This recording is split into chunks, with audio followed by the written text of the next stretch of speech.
society, an elder holds a place of respect and esteem. And one of the things that the community relies upon elders for is to speak truth based on experience. And the elder doesn't have to pay attention to how many people are on one side or how many people are on the other. An elder is expected to speak about what is best for the community and what's the direction for the community. I can think of nobody who represents the true word of an elder rather than just getting older, but the true word and the true meaning of an elder than our next speaker.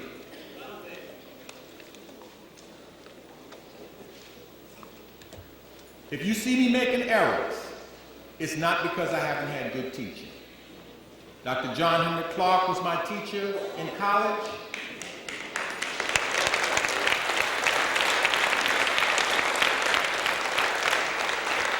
And this elder was my teacher in elementary school. Please welcome to the podium the Vice Chancellor of the Board of Regents Emerita, Dr. Adelaide Sanford.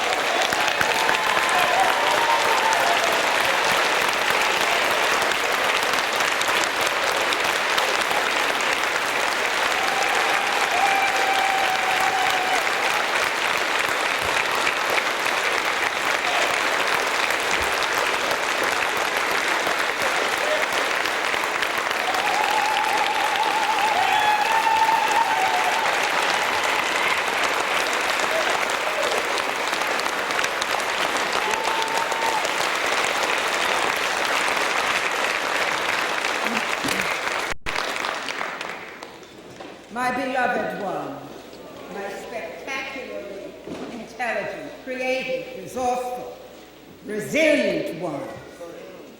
What a joy it is to see you gathered here in this way.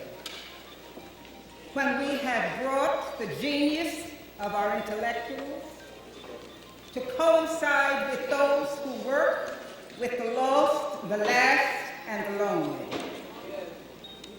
And it is important that as we raise this question, where do we go from here? Let's not go where we have been. That's right. Come on.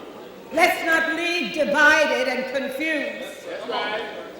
Let's understand that those that are in the prisons and those that are trying to pacify their pain with substances that destroy them have not had the benefit of an educational system which gives them the ability to analyze, to think critically, to draw a hypothesis, to see beyond what they see and to hear more than what they hear. So it's possible to be confused, and it's possible to believe that those who would befriend you are your enemies. How often in our past have we had to confront the issue of where do we go from here? Surely, after the great prophets of ancient times built empires and kingdoms and intellectual centers and wrote books and did surgery and had music and had the ability to keep their stories carved in the stones of the temples and the tombs. Surely when the colonizer came and befriended them, they must have asked themselves, which way now? Certainly when chattel slavery came into existence that took away our humanity, that took away our sense of who we were, our rituals, our celebrations, our wise sayings, our proverbs, and put us in a situation of destitution, there were those who said which way now and decided that the way now was overboard, was to give up their life and to give up the life of their children. And there are others who wondered which way now, who decided, I'm going to see this through. I'm going to find out what the end will be. And they got into situations where they had to hold their peace, where they had to speak a language they had never been taught, when they were defied everything that made them a human being, they must have often asked, which way now? And then when freedom came, we were supposed to get 40 acres and the mule, and we didn't get it. But we believed that we would get it, and we must have said, which way now? And then sharecropping came in, and it wasn't possible to make a living. You had to work the land for nothing, disappointment, broken promises. Which way now, they must have asked. But there were those who decided that they were going to go on to the end, and they believed in each other and trusted each other. And in the name of integration, we were taught again to mistrust each other, to believe that we were like crabs in a barrel, that if one got up, we had to pull it down. And it's Asa Hilliard who said, that's not what happened. It wasn't that they were pulling each other down. They said, look, Come on. we let one get out by himself, and he became a Clarence Thomas.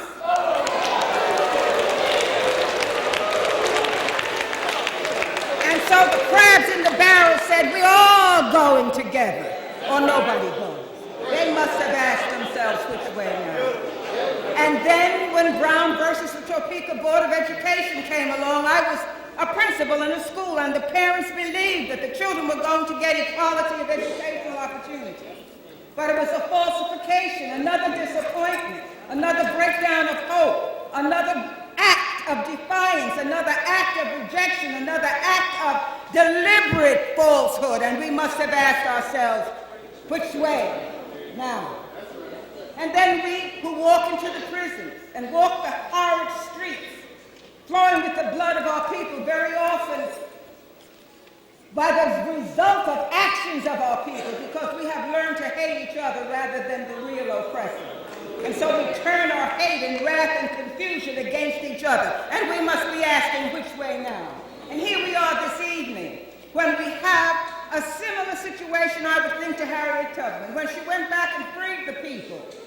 And some of them said, look at her sitting over there sleeping. She is an imperfect person. We have chosen to follow her. What does she know? And they said, I'd rather go back to Lhasa. At least I know what I have to eat. They had decided which way to go, but she pulled out her musket, didn't she?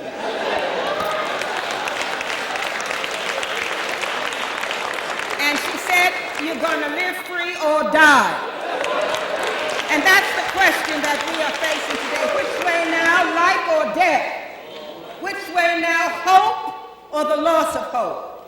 Which way now to continue our men who no longer can be husbands and fathers in the prison system, developing behaviors and lifestyles and value systems that are destructive to them and our people? We are a global people. For whatever happens in Iraq and Afghanistan, whatever happens in North Korea, whatever happens in any country affects us because it's our sons and daughters who go there to fight out their battles. We are a global people, and we must be concerned about what happens all across this globe. What's happening in Rwanda? Why did we have what went on in Rwanda? Why do we have the atrocities in the Congo?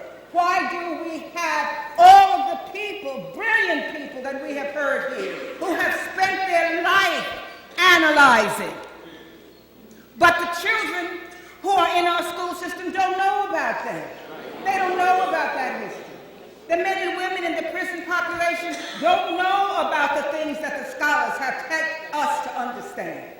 So what is it that we must do now? Where do we go from now? We go from spreading that intellect to those who are lost and last and lonely.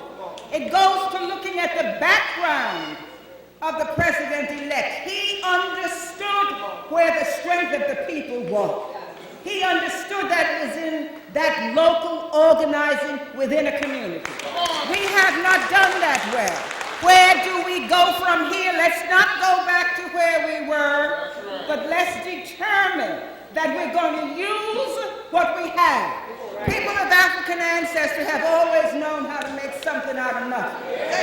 We've always known how to take the imperfect and make it perfect. We've always known how to take those cast-off steel drums left on the shores of Trinidad and Tobago after the oppressor used up the oil and left them there abandoned. Pollution, and they took it and made an instrument of music. And it sounds like violins and orchestras and trumpets. That which had been discarded, abused, rejected, and abandoned. That's our story. We have been abused, abandoned, rejected, and now we see a gleam of hope, and we're almost afraid of that gleam of hope. We're afraid to be hurt again. We're afraid to be disappointed again. We're afraid to be lied to again. We're afraid to see our oppressors surrounding the person that we would like to lift up. We're afraid because it means we have to say to ourselves, well, maybe I could have done better. Maybe I could have done more. Maybe I could have spoken more clearly. Maybe I could have walked the streets and told the story. Maybe I should have petitioned that the curriculum of inclusion became a reality, but we did not. Maybe I should be in the prisons and jails telling our children the story of their greatness, telling them that they are not, as described, disadvantaged, culturally deprived, at risk, endangered species. Because then that's what they will be, what they have always been. But if we stand up and say there are those of us who have studied this system, who have studied world history, not just the history of one group of people, but studied the history of the historical and hysterical oppressor, who understand the great economic plague and where it came from and why it came, so that we will not go back to what we have been, but we will rise up as a new, informed, intelligent people who say, I may not agree with you, but I love you, and let's work it out. Let's work it out. We have no other chance but to work it out, and we will, for we have known disappointments and rejection and depression, but we have also known miracles, and we've seen miracles, and you are a miracle. Let's make it a universal miracle.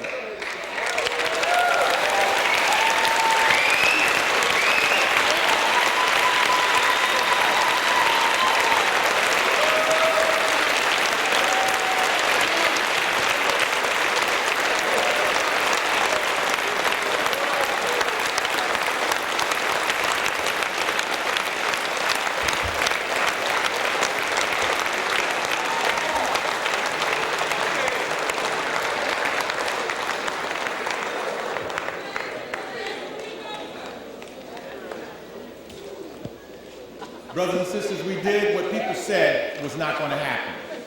We conducted ourselves as intelligent Africans, and we shared the time. Please, let's give our panelists a round of applause.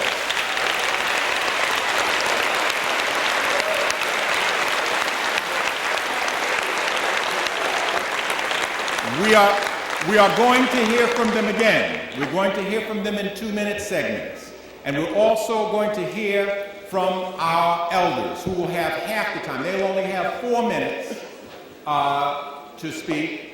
And we're going to hear from Sister Pamela, Sister Pam, Africa,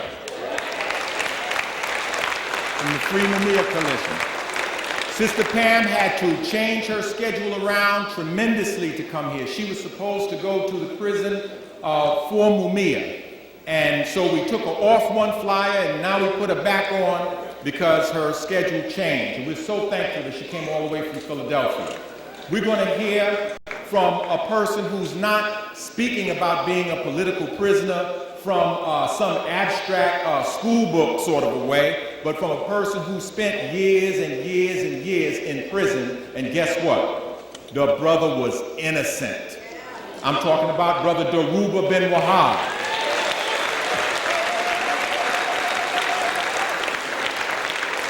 We're going to hear from a newspaper that speaks truth to power. If you don't know about that newspaper yet, you better learn about it. And I'm talking about the Black Star News and its publisher, Brother Milton Alamadi.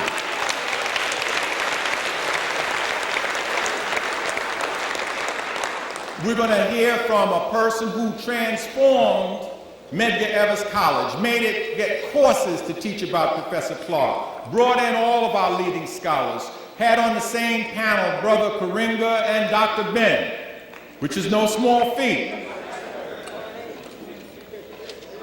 And I'm talking about Dr. Clinton Crawford.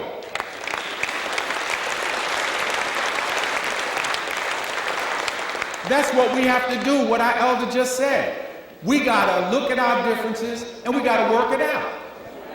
To tell you the truth, when somebody I respect as much as I respect some of these panelists say that they're against Barack Obama, that was like throwing me a lemon. And you know what they say to do with a lemon when somebody throws you a lemon? You make lemonade. And that's what we're gonna try to do now. I want you to consider one fact. Dr. Mutulu Shakur was healing our people here in Harlem and in the Bronx. He was one of the pioneers in using acupuncture to stop people from using drugs. Get a clear picture in your mind. A man is hooked on drugs, destroying our community, and this brother, who they say is so terrible, used healing to get them off of drugs and help heal our community. I want you to consider one more factor, and then I'm finished. I'm going to wait for you, because I don't know what you're going to do. I haven't a clue. Dr. Mutulu Shakur is innocent. Is innocent.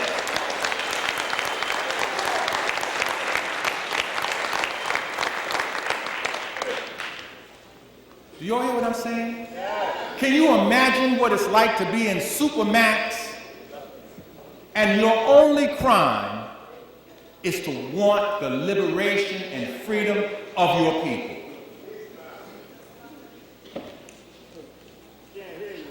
People, I ain't saying nothing. I stopped for a minute. Brother said he couldn't hear me. I'm permitted to silence every now and then. I'm thinking because I want to motivate us to really make this a historical moment. It's already a historical moment to have people on different sides. You couldn't find a panel more diverse and have them still be people who struggle on behalf of African people. Yes, I could have some black Republicans over there. I could have, but I don't have that. We don't have that. We got committed black folks that have a disagreement and they're sitting over there just as courteous to each other, in love, the way we have to be in love. It is said that a true revolutionary is motivated by deep and abiding feelings of love for his or her people.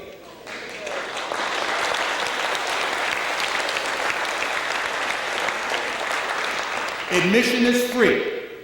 It may be a nice joke to say, yeah, but you got to pay to get out. You don't. You can sit there on your money and walk right out, take and not give. Ayikwe Amma said, all of life is twin. Let he who would cast the spell of death separate the two. Giving, receiving, giving, and receiving. I've received a lot today. And I'm going to contribute to the family and friends of Dr. Mutulu Shakur, and I'm going to ask you to join with me. I'm going to ask you to take out your checkbook. You figure out how much you can. Has made it to the presidency because of African people. Whatever you think about it, good or bad, the majority of whites voted against him. The overwhelming majority of white males voted against him. And it was only African people that put him in there. Right or wrong, African people put him in there. But people say that African people don't care about our political prisoners and our POWs. We want to make a liar out of it. That's right. When we leave here, I feel sorry for brothers. I don't feel that sorry for him. This brother ran the marathon last year at the age of 61. Give him a round of applause. See, that's how you know these real soldiers, They stay in shape. Okay, but the point I'm making is that we want to put a lie to the fact that people try to present as a fact that people don't care about our political prisoners and POWs. A lot of people are not working hard enough.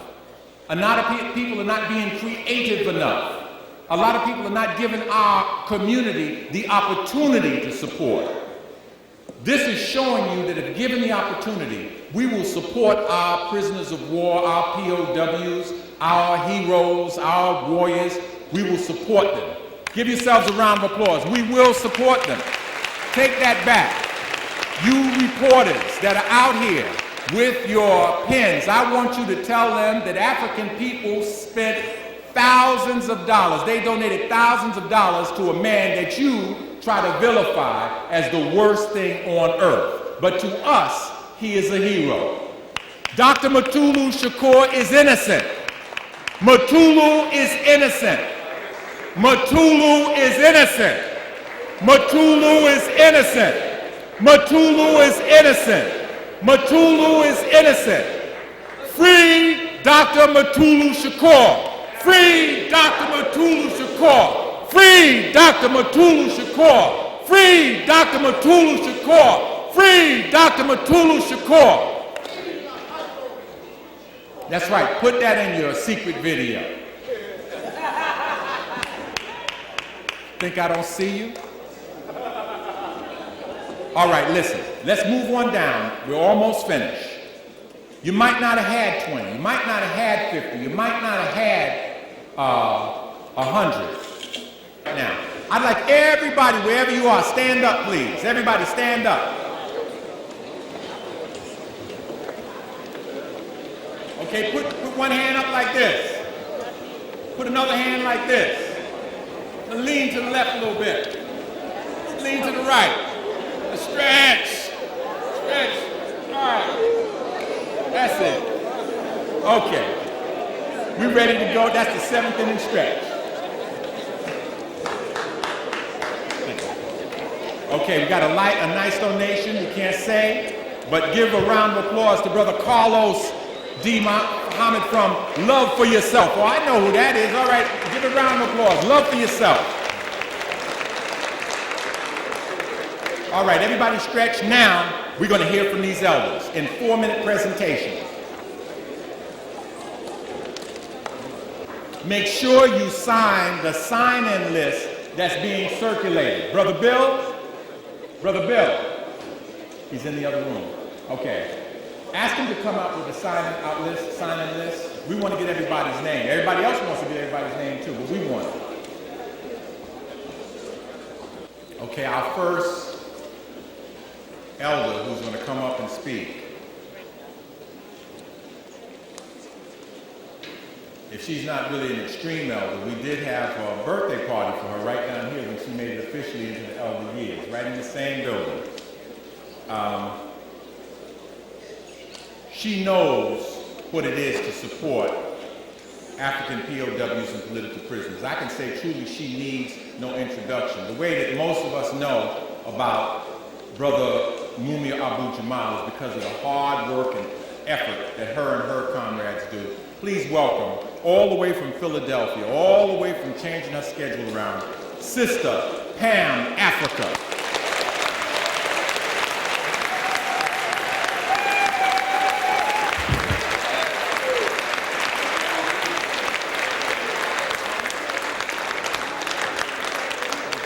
On the move. Isn't this a great day? I want to thank CMOTAP for bringing this together. As far as Barack Obama, elect president, I think this is a good thing that's happening here tonight, and it's bringing people together all over the world, having debates like this. I want to make sure that I get one of those tapes because the education happening here tonight that I have never seen happen anywhere else, and I'm waiting for more to come. On my way up here, Viola said, well, how the heck do you get to be called an elder? I said, well, I'm the elder baby because I'm 62, okay? So this is the elder baby. I'm known as the Minister of Confrontation for the MOVE organization, right? And I want to point out very clearly, I don't vote. I don't believe in the system, no kind of way. But I respect those who do. And fighting this government We must use every means necessary. And I defy anybody to get up in my face and tell me, because I don't vote in this game, that I don't have a say. Because let me tell you one thing, this non-voter, through the strategy of John Africa, we walked through Harrisburg when they said that under no circumstances will you be able to see a governor and make that governor back down off a death warrant. We didn't do it alone. We did it with the strategy of John Africa, and we brought those people together who vote, those who don't vote, those who have 6 and 7 houses, and those people who have none. I'm saying we all count. Every last one of us counts. I don't believe in voting one day and then leave it up to Mr. Obama in order to carry it on. I'm saying like Viola and Brother Leroy and the people over there in that platform there. They vote, and what they do, they work 7 days a week, 24 hours a day, just like I do. Just like I do. And there's a lot of us out there. So I'm saying, people, when y'all talk to people and you talk about the people who don't vote, understand, there's a lot of us who don't believe in it, but we damn sure fight. With that, I'm going to say, we have done things that have never been done before, and we will continue to do things that we have never done before. But we don't do them alone, we do it all together. The hip-hop generation, the youth, and all, it's so powerful in what it is that they have brought out here today. I cried that day when I seen my brothers and sisters in the street, and for the victory that we had of bringing people together and standing on that front line. And I'm saying, most people in this vote here, they was not voting for Obama, although a lot of people did, but a lot of people was voting against Bush. And I'm saying, when you bring all those forces together, we took this mother down.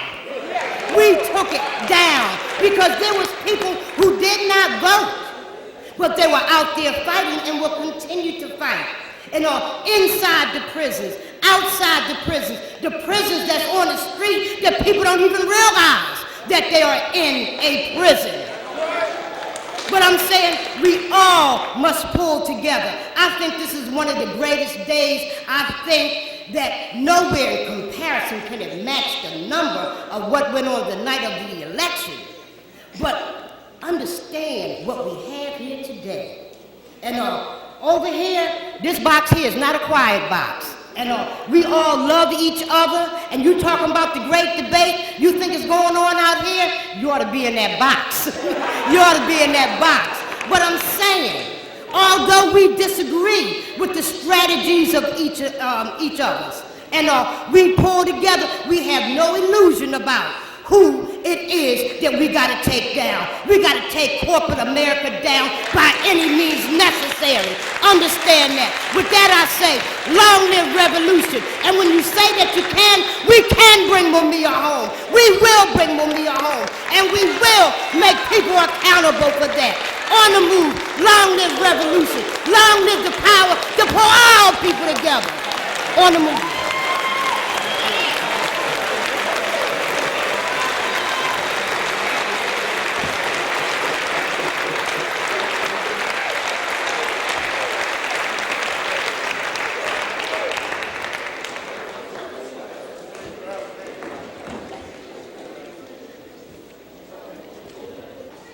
There's someone who works with a brother who has a wheelchair and needs to get out. We don't have a name, but the brother who helps the brother who has the wheelchair, please help him to get out. He's over at this door over here, I believe. Okay. Our next speaker, I told you about him before. He is the publisher of the Black Star News, and he also wrote a book whose title is right under his name here. It's called Author of The Hearts of Darkness, How White Writers, the glasses don't have anything. created the racist image of Africa. Yeah.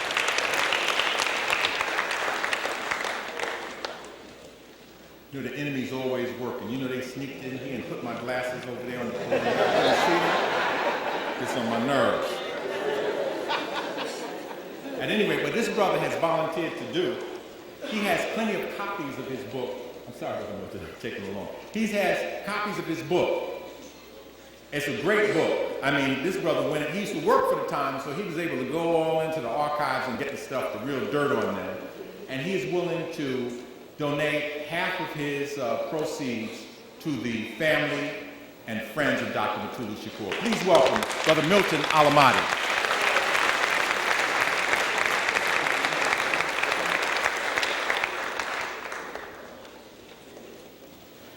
I got this out because I want to time myself at 4 minutes.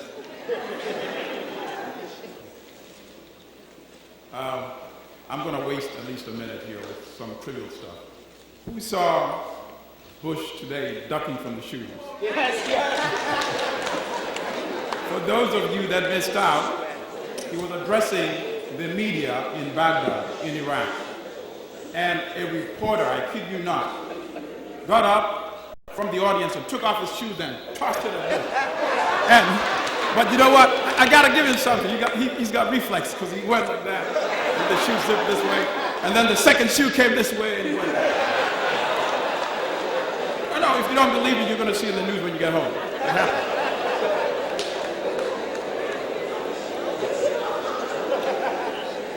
I'm also going to waste a couple of minutes here by insisting that this should become a monthly event.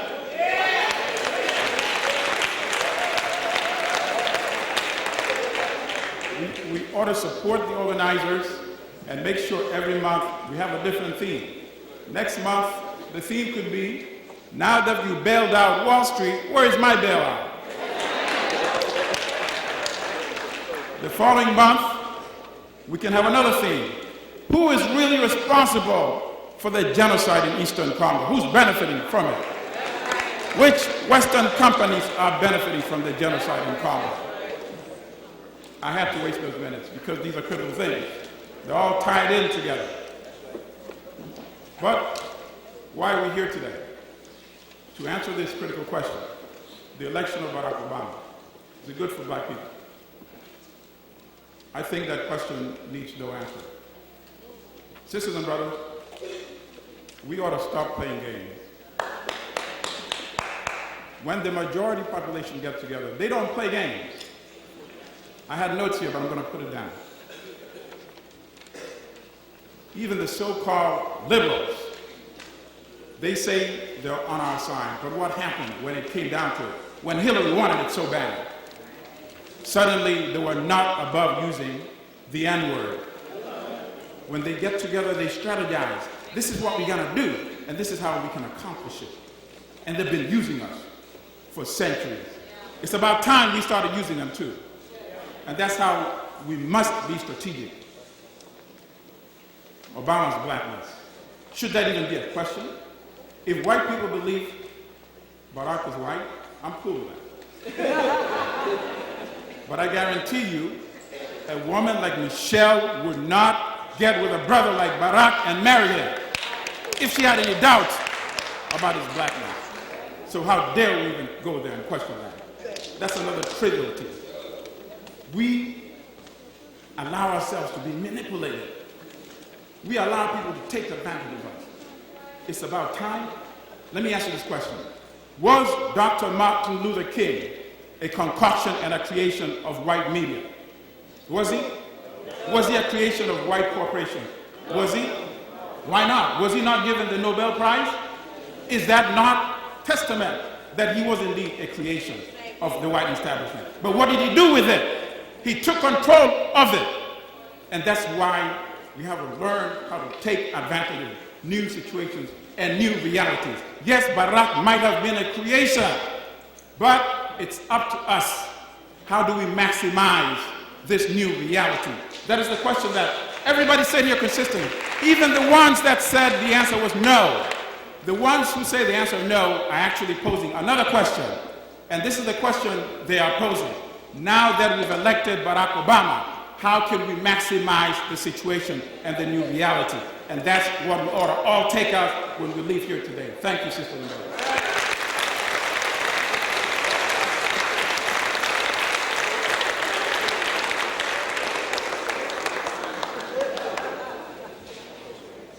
I'm going to ask for a favor from all of the elders and all of our panelists. Would you look out in the audience, and from that side and this side, and if you see people who should be recognized, especially from the dais, please put it on a piece of paper. I'm going to rely on you because when we get to the end, I'm going to take that piece of paper and recognize people because I'm seeing some people, not seeing other people. I didn't know that Brother Randy Weston was in the house, great jazz musician. And I happened to be on the other side there, and I saw a brother who really helped to get the crowd out, who kept it pumping on his station. Who's that? Bernard White is in the house. Give him a round of applause.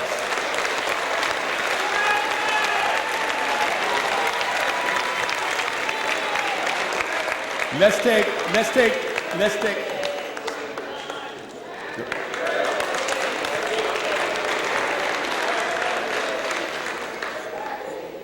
Another person, is he going? Where's Brother Herb Boy? Is he? I saw him over there. Okay, over there. I knew he was on this side. Brother Herb gave it one last shot toward the end, because he said, bring a lunch. He made it sound like, we were going to be, and some people, that's what they said, yeah, I want to bring a lunch. And they came out. They're here, Brother Herb. Everybody said, the downstairs seats 1,000, and upstairs seats somewhere near that too. So, brothers and sisters, Africans, thank you for coming out in support of our POWs. One of the first people to get an idea that this topic needed debating, she had a program about Obama mania. And I'm talking about none other than the executive director of the Harlem Tennis Council, Sister Nellie Bailey. Where is Nellie? There she is, long time struggling. And I might mention to you that at this moment as we speak, I believe that Dr. Yosef Ben Yakinen is still in Harlem Hospital. That's right. He would love, he probably would have came if somebody would have gone and helped him get a pass to come out. And Sister Una Mozak is at a nursing home in Queens on 175th Street near Jamaica. It's called the Highland Rehabilitation Center. Give a call. It's very easy. You just call. You say, is Una Mozak there? They'll tell you, yeah. You go up and visit her. These people have served our community a long time. Don't forget them. All right.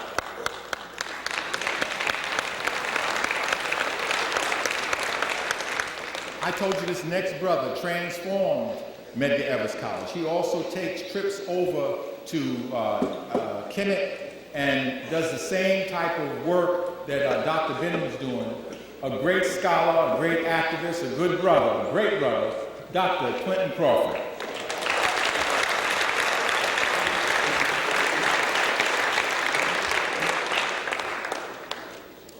What's up? I'm very happy that I was not in a position to say yes or no. And being put in a position of an elder, I think I was wise enough to go and consult the Oracle. And when I went to the Oracle, there were a number of our ascended masters, brothers and sisters that I had to consult with. Foremost among which was Dr. Asa Hilliard. And he said to me, Clinton, tell the people that we subscribe to a worldview that is not an either or fallacy. We deal with consensus. And he also told me that to remind you that wisdom could be found even among the women who are found at the grinding stone. And then I looked to my left and I saw Brother Del Jones, war correspondent. And he said to me, two simple words, Pan-Africanism or perish. This is what he learned from John Henry Clark. But he said, more importantly, that we got to galvanize. We the people darker than blue.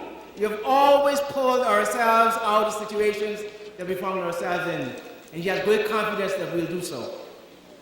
And then it was Malcolm. And he said, no, I have nothing to say to you. I've laid down my manifesto.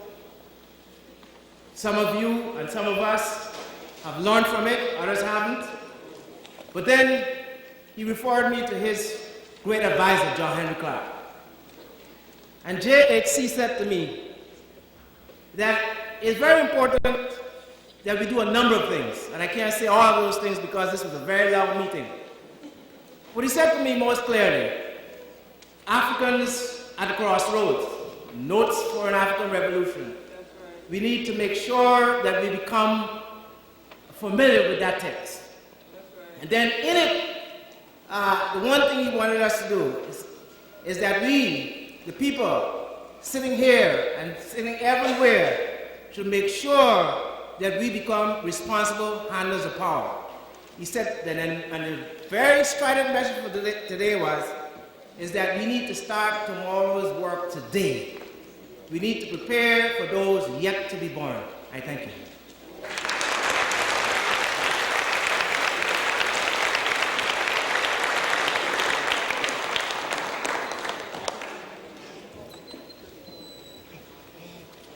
Brother Sid credited me with doing a lot of work for this program. I can't lie and say I didn't do a lot of work. I did do a lot of work. However, some of what he was experiencing was an illusion. You know, there was a part he could see, there was a part he couldn't see. So that if he would see that I would come back and report that I'd gotten the mailing out, he didn't understand that I have an organization, CMOTAC. So Brother Winston Green might have handled that mailing. When he would see that various news outlets had been notified. Well, yes, I did email news, press releases to various news agencies, but we have an expert in public relations at CMOTAP. The co-chair of CMOTAP, Sister Betty Dobson, won the D. Park Gibson Award one time for her discovering or creating Harlem Babies Day. And so a part of that work was done by Sister Betty Dobson. The press release was a collaboration. The point I'm making is it was not a one-man show. We have an organization. And if I was to say anything that Obama, or whatever Obama represents, or whoever he represents, what it shows is the power of organization. And there's no greater organizer that I know than our next speaker, the co-chair of CMOTAP, Sister Betty Dobson.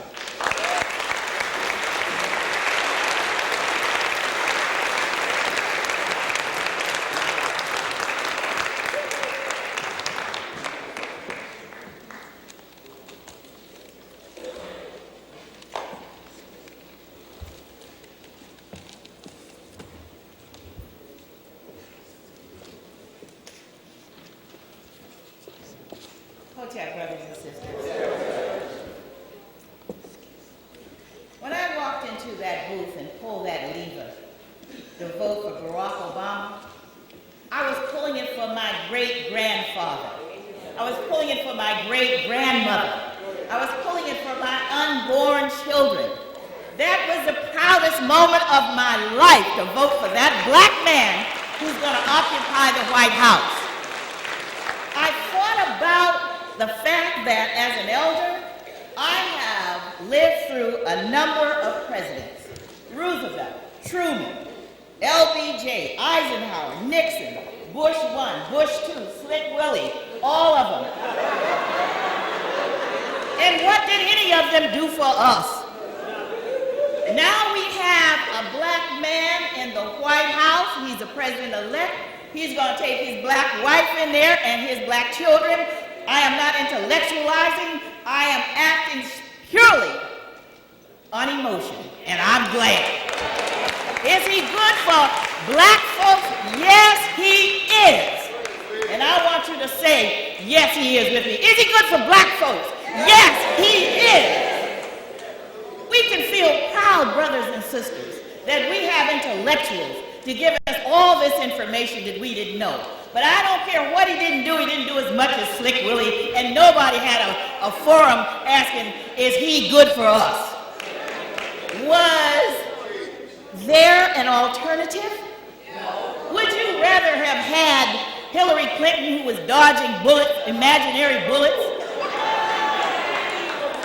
Would you rather have had Sarah Palin, who doesn't know where Russia is located? It's over there. Would you rather have had a man who really is nothing but a liar? He's supposed to be a person who is, given so much to his country, such a soldier, McCain. You wouldn't want that person representing you. And would we be holding a forum like this if we had such a person? No, we would not.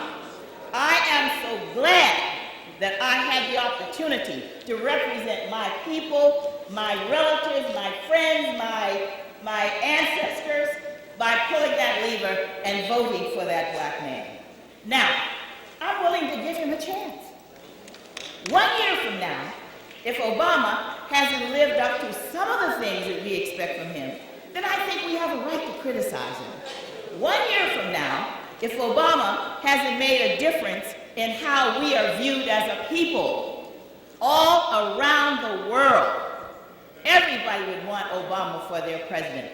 200,000 white folks in Germany coming out to vote for Obama, to support him rather, couldn't vote for him.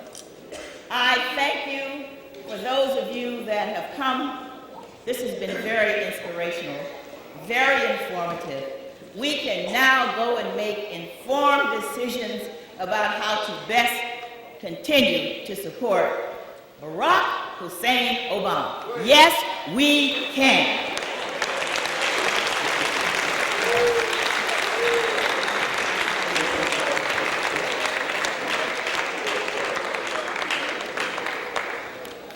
Something's wrong.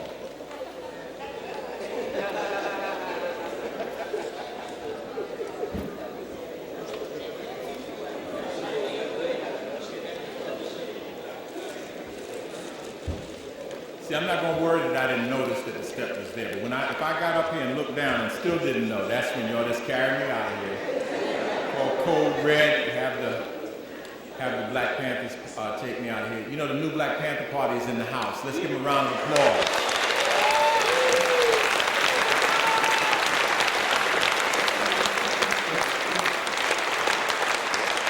They are suited and booted and they got this place secure. Don't y'all feel safe? You can never feel safe in America.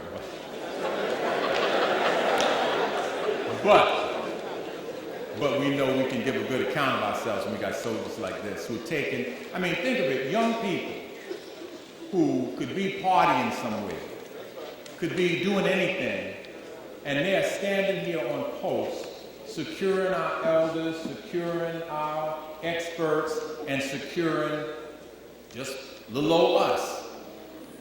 That's something to be proud of. Give them a round of applause.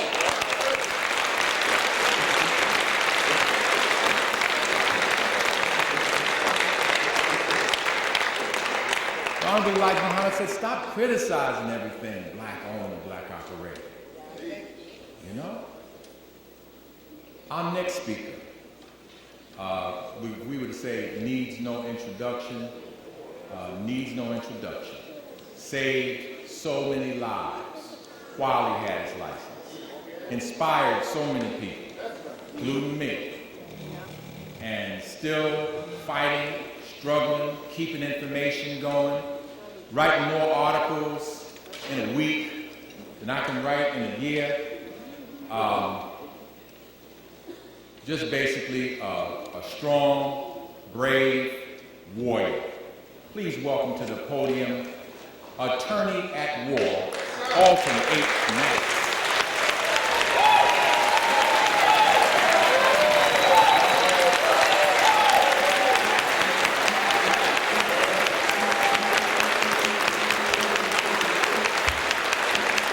No justice! No justice! No justice! What do we want? What do we want? What do we want? When do we want it? When do we want it? When do we want it? Hug the person next to you and let them know you're glad that you're still African.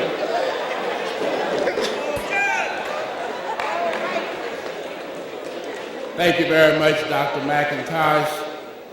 Seymour Tapp, let me say that this is a worthy cause. 30-some years ago, I was practicing law with the National Conference of Black Lawyers in the same building that Dr. Mutulu Shakur was practicing medicine. And I think it's really rather unfortunate what America can do to our soldiers. He is joined in Colorado by Jamil Abdul-Alamin and a bunch of other people who have been committed to this struggle. When I started today, Dr. McIntyre said, you have 4 minutes and then you have 2 minutes rebuttal. And that took me back to August 8th when I was arguing in the United States Court of Appeals for the Second Circuit. So that's exactly what the clerk said. You got 4 minutes and you have 2 minutes rebuttal. So I said, well, Dr. Mike, let me just have 6 minutes. And I want to start this discussion, though, by saying that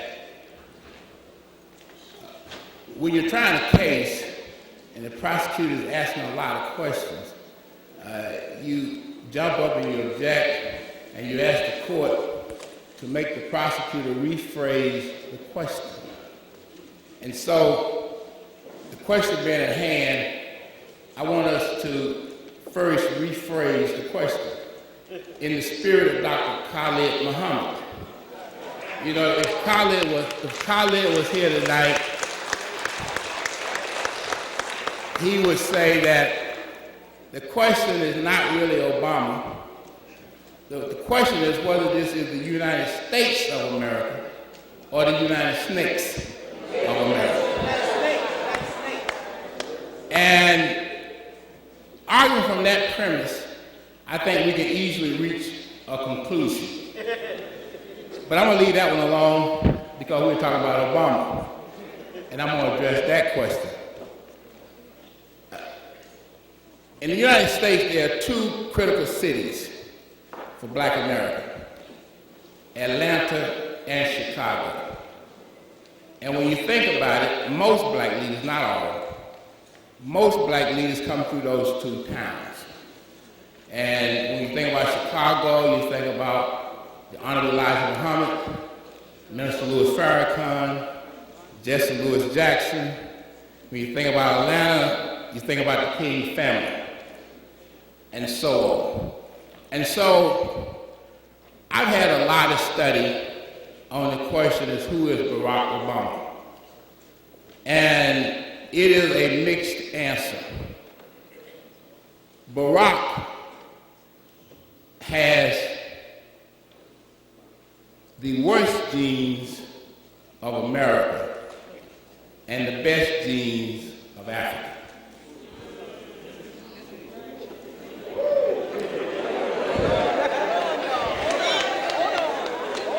Now, I know I don't have time to preach tonight. I don't have time to preach tonight. So, I'm just going to do that for another day. But I had an opportunity to speak in Atlanta this past Wednesday night. And the topic that I chose to speak on in Atlanta was Barack Obama and the international bankers. Barack Obama and the international bankers. I just want to throw out some key words, key names. We can fill in the blanks later. When you look at what Obama is doing from a political and economic point of view, you can't dismiss the Rothschilds, the Rockefellers, and Cecil Rhodes. You can't dismiss that. The one thing about practicing law, you have to argue both sides. Even if you represent a defendant, you got to know the other side is going to come with. Point is that as we look at his presidential appointees, they all fit within Bill Clinton, who was a Rhodes Scholar. So we want to know where we're headed in America, we already know. an analysis. We already know. It's already very clear. When you look at how he was nurtured and how he was financed, let's understand that presidents are not elected on election day. They are nominated when they are in high school or younger. And they are elected by the international bankers. Way before election day 08. And so when we realize that we're dealing with a phenomenon, we have to make the most of it. Let's make the most of it, because as I said before, he represents both the best and the worst. In his genealogy, he is related to Jefferson Davis, who headed the Confederate States of America, and James Jim Chaney, or whatever his name is, the Vice President of the United States. That's the worst. The best is his African side. Come from a great African family. Father came over here, Phi Beta Kappa at Hawaii, went to Harvard University, and on beyond. Tremendous force in Africa. So he represents the best and the worst. But for me, I'm only concerned about our children and what we're going to leave for them. Because that's what the real struggle is. That's what the real struggle is. So whatever we think about Obama, let Obama know that just like our children might suffer, he also has 2 daughters who will also suffer. And while he is carrying out his presidency, he needs to think about their safekeeping, because America does not have a good record of a witness protection program. And that's on the real side. I don't want to belabor this point. I love you all. There's a lot more to discuss with respect to Barack Hussein Obama. And I know, as we say always, the struggle continues.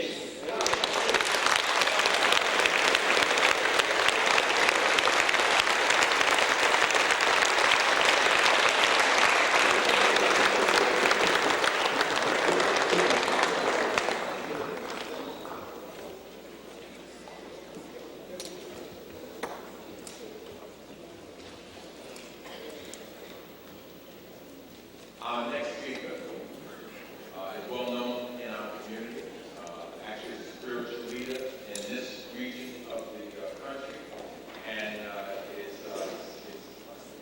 place of worship and place of teaching is not far from here. We're involved in this for me. I think most of us know him also because he has a radio program in which he's talking about relationships and talking about issues in the community.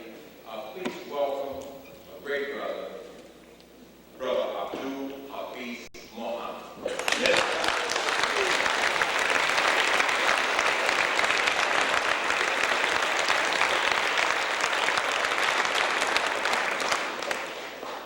In the name of Allah, the Magnificent, the Merciful, it is to him whom I submit and seek refuge in, as a student of the teachings of the Most Honorable Muhammad, whom he came and raised up as his messenger. I am proud to be his student. On behalf of his national representative, whom I am a student and his helper, your brother and your friend, the Honorable Minister Louis Farrakhan, I greet all of you, my dear, beloved, beautiful brothers and sisters, with the greeting words of peace. And you can say it in the Arabic language, Assalamu alaikum. To all of my elders that are here, to all of us that are black people, the Honorable Minister Louis Farrakhan said in February of 2008 at our Savior's Day conference that he saw that Barack Obama, who's now president-elect, he saw him as a herald. A herald is one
E as in eat.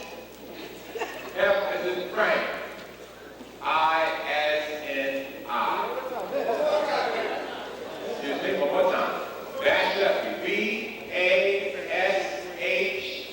BASHLEFI at AOL.com. That's BASHLEFI at AOL.com. And mail in your topic. Email your topic. We've been thinking about possibly a couple of topics, but we got to see if we can get the speakers we need. One of them, we were thinking about a debate over the Juwan Brawley issue. Yeah. Right.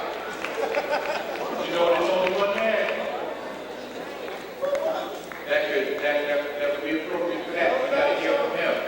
Another one, I don't know, and then the other thing is we've been thinking about, since we asked him, has the black president been of any help to us? How about the black governor? No. But there are others. Send your suggestions to backstep@AOL.com and we'll try to get them. Now we have with us today, as I said before, a brother who knows about being a political prisoner, who knows about being a POW from a unique perspective. A young man that sacrificed many of the years of his life because he struggled on behalf of African people. We have to listen to what it is that he has to say. He's getting up there now with me, he's the elder, and so he wanted to speak with the elder. There was a possibility he could have been one of the debaters. Please welcome to the podium, Brother Ben Wahab.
Brothers and sisters, you can sit.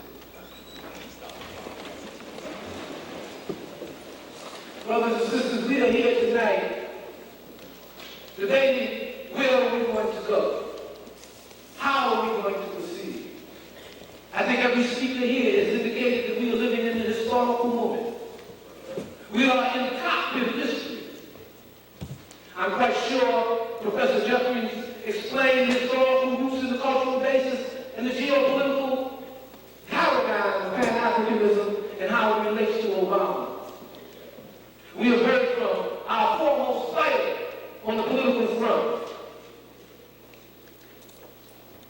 who has fought in the city council for our interests, in our behalf, who has raised his voice against the most corrupt police department in the city, who has come out to defend us, our comrade and brother Charles Barron. We look at his track record and we have to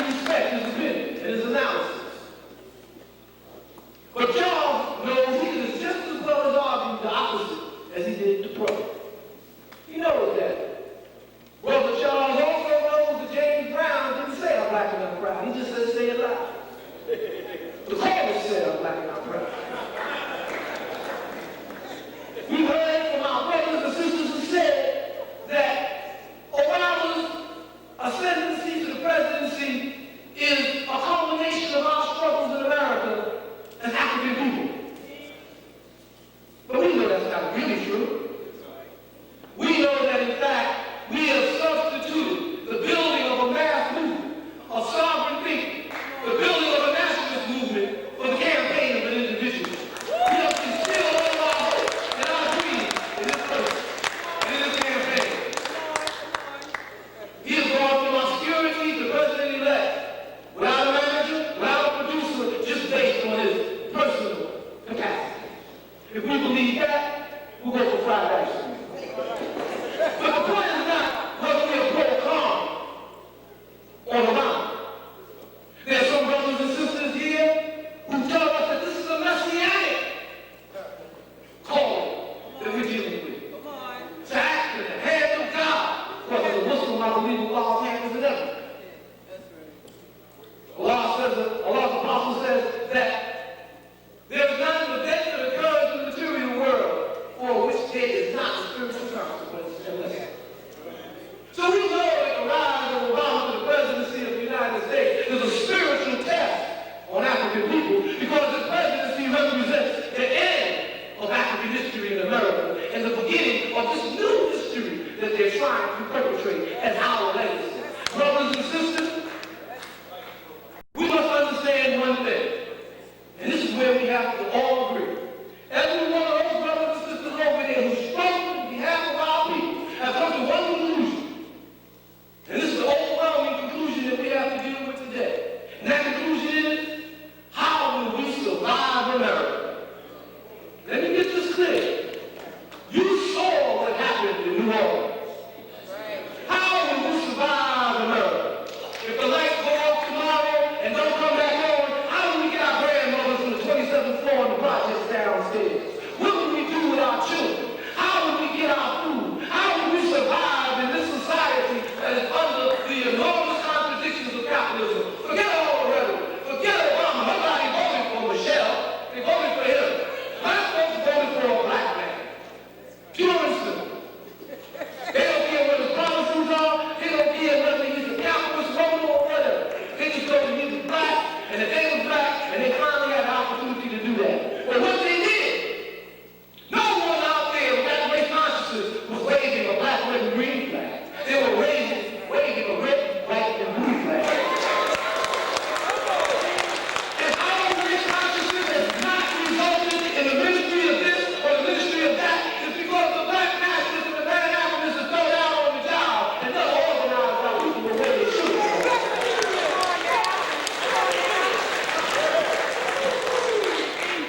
We can rectify all that now. All that history.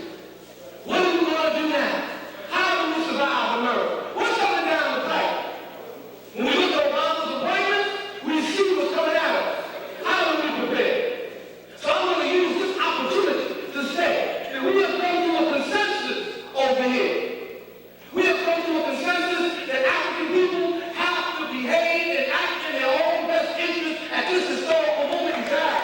And we have to put together a progressive group in this city, in this country, that will represent our interests and put pressure on the president-elect of the United States to act in behalf of working people in this country. So I'm going to propose to everyone here and ask them to publicly vouch here in this auditorium. We need to build a coalition in this city to decentralize the police department and the emergency services in New York. We need to put a referendum on this next ballot that will decentralize the New York City Police Department. We need to put a referendum on this ballot that's coming up to decentralize emergency services in this city. And I'm calling on all of the brothers and sisters here to build a citywide coalition. Sister Nelly, up in Harlem. I'm calling on the minister of our fellow citizens. Let's build a coalition in this city and capitalize on the momentum of the Obama campaign. Let's build a progressive coalition in this city.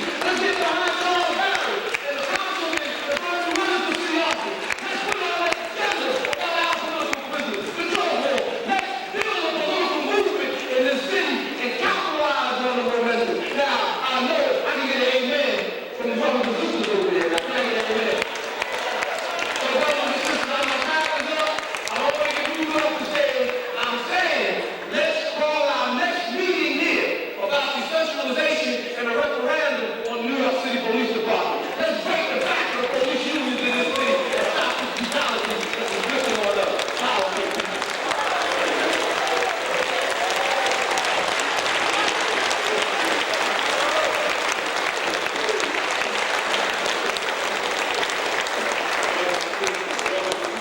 One thing that I need to respond to.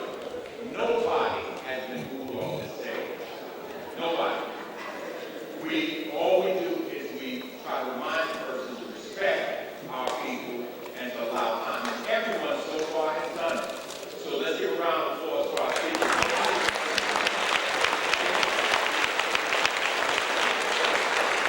I was going to do these are giants in our community. Giants in our community have laid long and hard on our behalf. So I will be the last person to call for someone to move. I want to remind them, it's like I want you to remind me if I go over my time. So right now, what I'm going to do is we're going to call up an elder who we've heard from already, and that she led us in our libation a little early in the evening. I want to announce to you that we collected, and I can't give the exact amount, but I'm within a few dollars, because it was a little bit under $7,000, and Seymour has with us.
Make us forget who we are.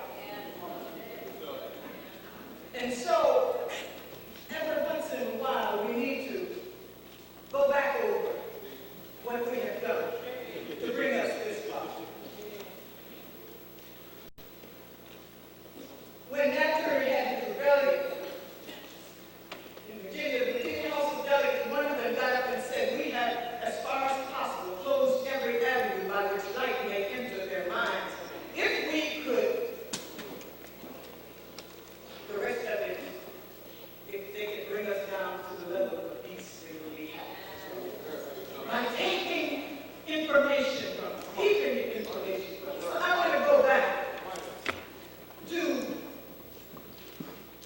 a slave ship, the thousands.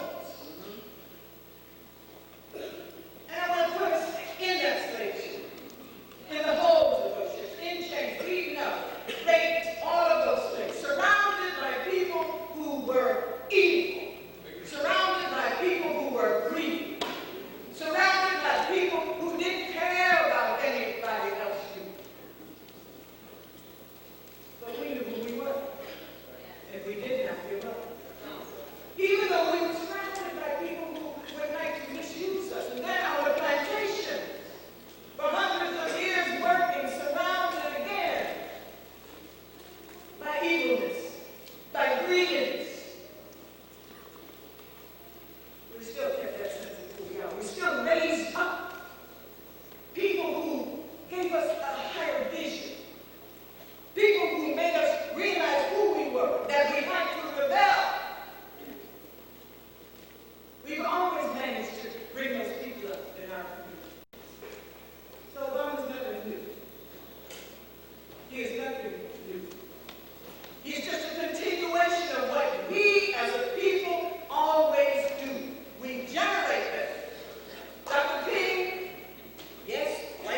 Again, family, Hotep.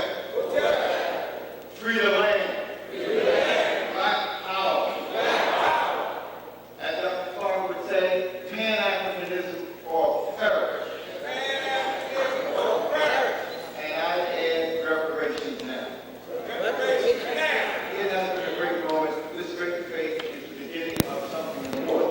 The family coming together with different points of view, but with a direction that would continue the liberation struggle, a direction that would continue the unfinished revolution that Dr. Clark talks about in his book, his great book, African Revolution, Africans at the Crossroads.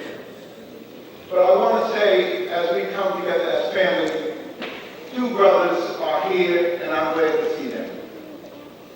Part of the special liberation process, we all know them. You have one called Kwame, and you have another called Ilambe. Let's give them an acknowledgement.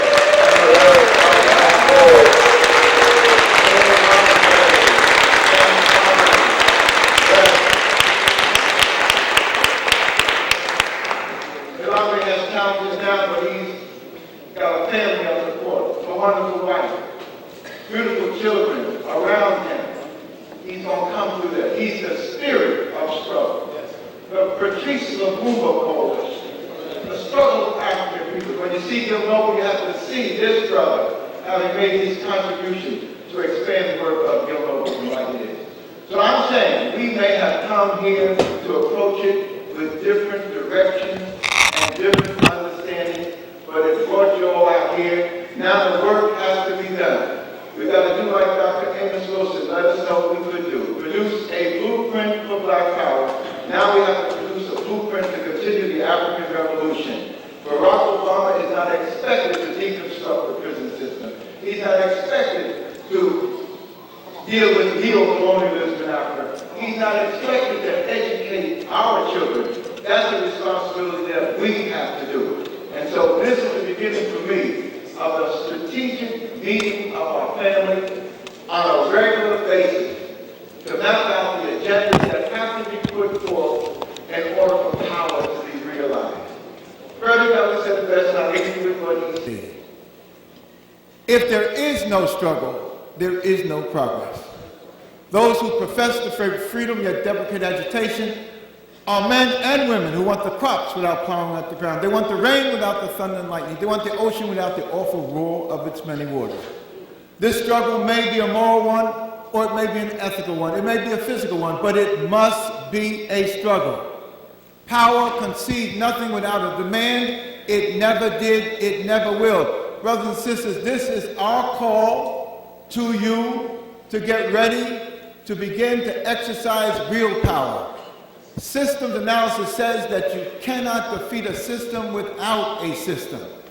We are in this system of domination, destruction, and death. We have to continue to build a system of African liberation, African life, and African future. Our responsibility is clear. Join us as a family with different views, different perspectives to build a meaningful future for us. We're not waiting for one man, no matter what his role is. We have a collective role as a people to restore African people to their dignity and their humanity. Thank you very much. Continue the struggle.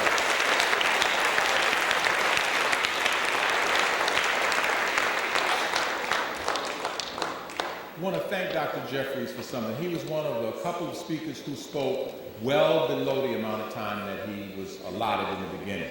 People are always saying Dr. Jeffries is late. Dr. Jeffries is never late because he's always doing something on behalf of African people somewhere. Another round for Dr. Leonard Jeffries.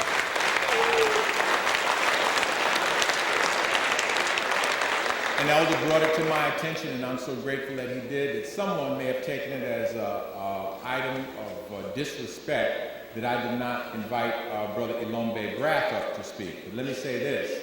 Brother Ilombe is one of my mentors. I would never do anything that was disrespectful to Ilombe, but I know that right now he's on his sickbed. You know, Brother Ilombe has suffered some events of this past year that you need to take a rest from, that you need to rest. His family fights for him to rest, and because he's such a warrior, he refuses to do it. But if Ilombe wants to speak, Ilombe is going to speak.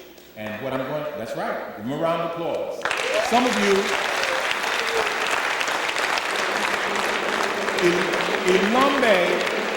Ilombe and his brother Kwame, as Dr. Jeffries was so good to point out, they just have been pioneers in everything that has to do with the support of black people, all the way back to the Black is Beautiful movement, all the way back to making us appreciate our classical music, so-called jazz, our African classical music, all the way to the struggles for the liberation of Africa. So these brothers have paid their dues and we respect them. It's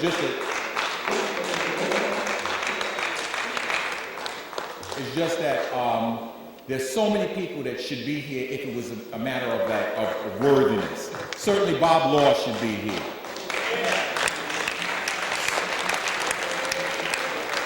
In our audience, we have the brother from Our Times Press. I saw him up there, Brother Greaves. Give him a round of applause.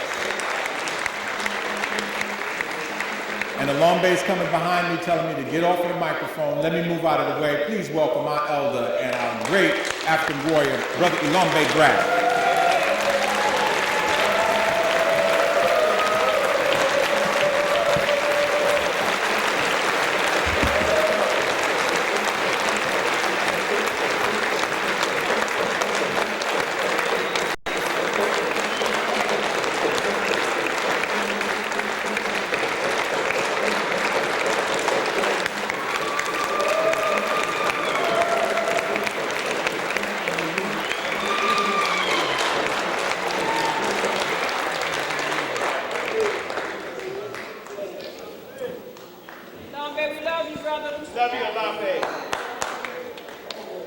Brothers and sisters, comrades and friends, thank you very much for this getting me to make a couple of remarks in here, which I have labored on for a long time, being one of the people who promoted the Mau. Promoted the Mau. Not people who strayed away from it,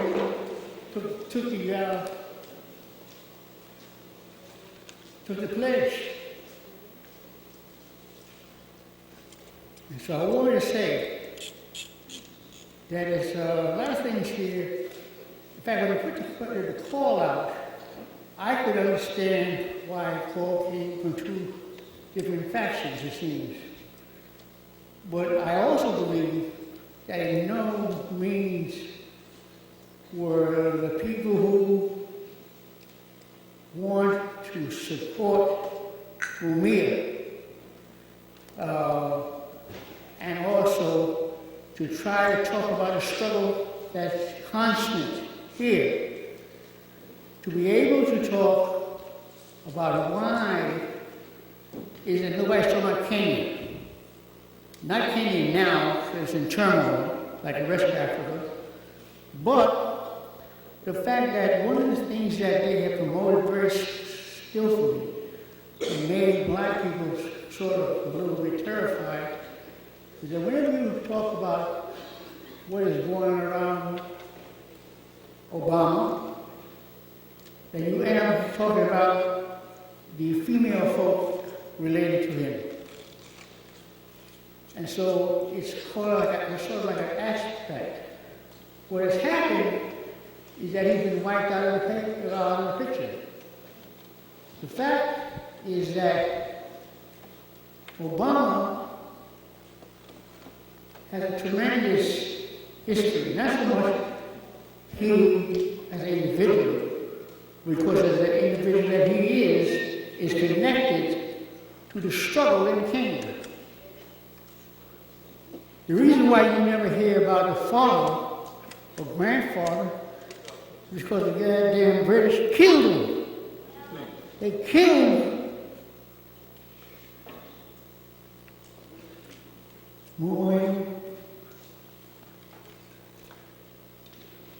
Hassan, who very interestingly, last week, when we're looking at Obama saying that he will take his name when he appreciates the fact that he's going to be able to give his father's name. His father was killed in the prison camps. His grandfather, the one who, that basically all of the scare originates from talking about that father, that family. The fact is that if it was a black male, and it's important in African history to give that tribute to also the men. And if he's going to be a leader, he should be leading a struggle. So what most people here don't know about Obama, nothing about him, and as a result of that, they don't think much about him. They try to compare their own selves about who he is, and he is lightweight as far as what they're concerned. But what he has done, as he brought everybody to attention that had to come and deal with him. The whole country has to deal with him. And so how could it be that the majority of our people, the masses of our people, have actually said, we have spoken. Not that other white people were saying that was good that they put their hand in too, but the fact is that black people have spoken. Ain't no other question. They have spoken. So who we listen to now? The people who don't want him to be there, want to kill him and everything else? That's crazy. The fact that Obama, if he does this, I'm not saying he's going to do it, he's saying he's going to do it. I heard it. And I know that the family has acknowledged that the other Hussein, Mumia, Obama name should have to be listened to, and then had to go back. And we'll see how much people who want to fly to the red, black, and green when they find out that BrotherRonn was a Mau Mau. I remember when we was doing work teaching up in the Bronx, and in the 50s, and we all were connected to struggle around the Mau Mau. Nobody wanted to really be identified because it was a shame. But we told people that, listen, what are you saying about this Mau Mau thing? Then we found out that the Mau Mau was the people who had to fight in the bush and to kill white people. Now, that's kind of scary for white people. So you would understand why that is happening. So what we're saying is that when you hear, as I said, when you hear the call of the reed buck sound, reed buck was a buck, antelope, that the people used to use for when they're going to go ahead and have a hit on a settler. And when they went to hit the settler, it was kind of gruesome, and everything else.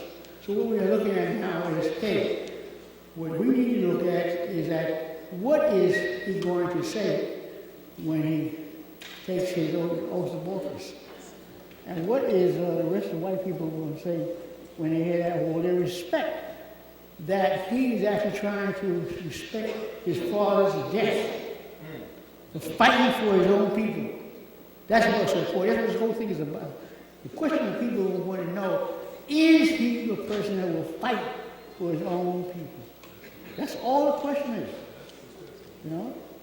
And we need to know that, and we need to practice that. I heard a lot of stuff all day, but I haven't really heard things that really need to be also put on the plate for what is going on. And I want to remind you just one thing. I think it's oil to go away with now. Remember this, that we're dealing with savage people that have a savage history, bloodier than what has happened to our own people, because they have done all of these kind of killing that they wanted to do. And so we're saying that let us put the test and the question to Obama, remind him, did your grandfather say you anything? Did he tell you to act like your grandfather or your grandmother? It's important. It is important. And remember, this country, when you look at it, you talk about all of the affairs that people are,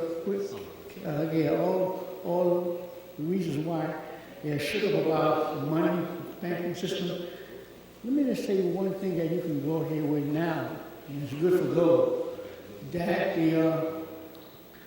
the fact is that, okay, you know how I say that, but this one here, it'll bust the house up.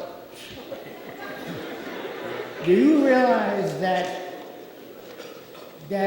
this country is going around, this is running all things about black people, this and that, and that they have actually caused all these problems and everything else. But in reality, in 1942, yeah, I hear. Right. In 1940, okay, that, listen to this. Listen 1 second, please.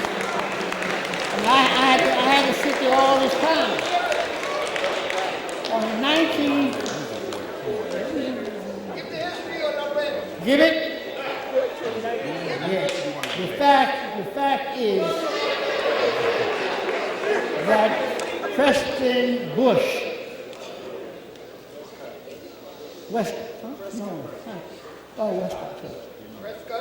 Prescott Bush, who was the grandfather of George Herbert Walker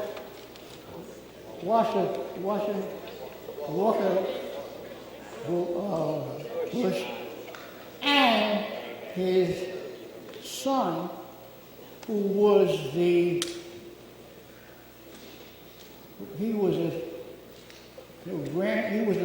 grandfather of George, who we're dealing right now. And as a result of that, all these money things you look at now, that the United States did what? They actually created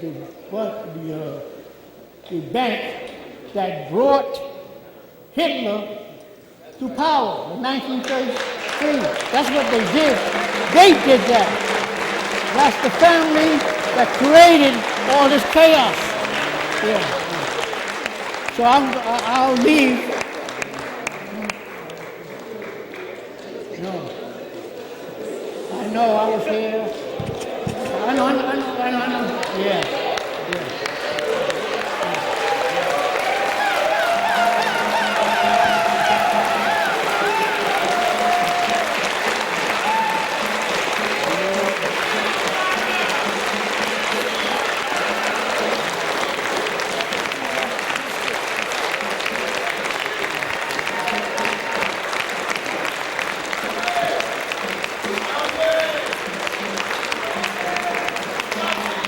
Panther son.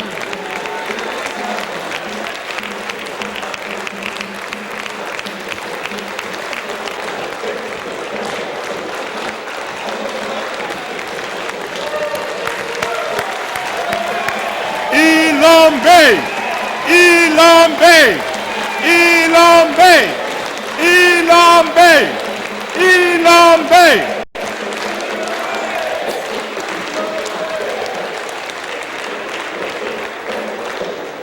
Brothers and sisters, I'm going to use the prerogative of the moderator to change our program because we had to change for various things. We want to hear from the community. So I'm going to ask Brother Kamal. We'll still hear from our presenters, but we'll hear from them as they answer questions from the community. So, Brother Kamal, can you set us a hookup?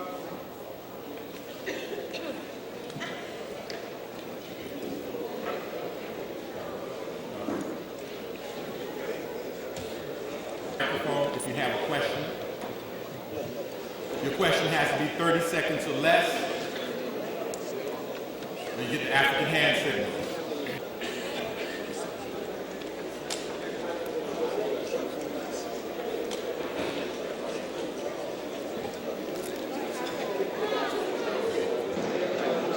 Good evening. My name is and I organize in Washington, D.C. I'm also a former member of the All-African People's Revolutionary Party. Some of you know my big brother Kwame Ture, my father David Brothers, my big sister Rowena Kuyate. I just want to say thank you to organizing for this program. And my question to anyone who may want to answer, maybe I'll pick on Brother Glenn Ford. In terms of what we have going on now in the movement, do you think it will continue to be safe to face legitimate, well-researched criticism of President Barack Obama as it pertains to the war of Iraq and Afghanistan? Because I'm wondering if Dr. King were alive today, would he be safe to criticize Barack Obama about Iraq and Afghanistan when he criticized the United States government about Vietnam in his speech where we go from here, the silence of betrayal? Thank you.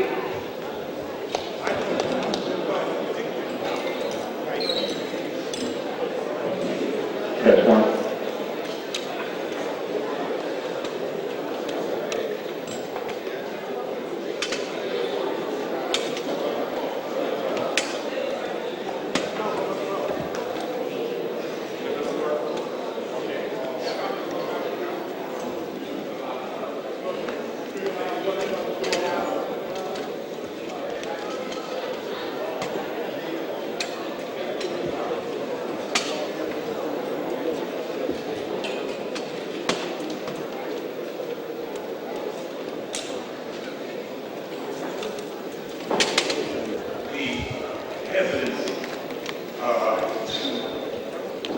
to speak frankly among ourselves about the President Obama's political behavior continues very far at all into his presidency as this cascade of crises continues to slow down. I mean, we can see the economic crisis going to follow one after the other and pose fundamental questions about how we behave ourselves politically. And we know that that will be reflected in the international arena as well. And to the extent that we do not open up our own community, our own dialogue, to discuss what we would demand in terms of how Obama comports himself, to that extent, any hope of us rejuvenating the movement will quickly atrophy.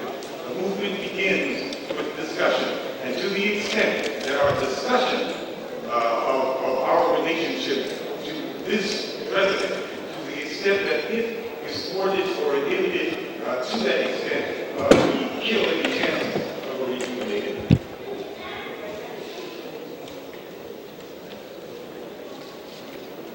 Nellie Mr. Bailey, the Harlem Tenant Council. I think my question has been answered in part, but this is to any one of the panelists. How do we prepare Black people for the harder times to come with the economic collapse of this country? And if you will, would you not include in your answer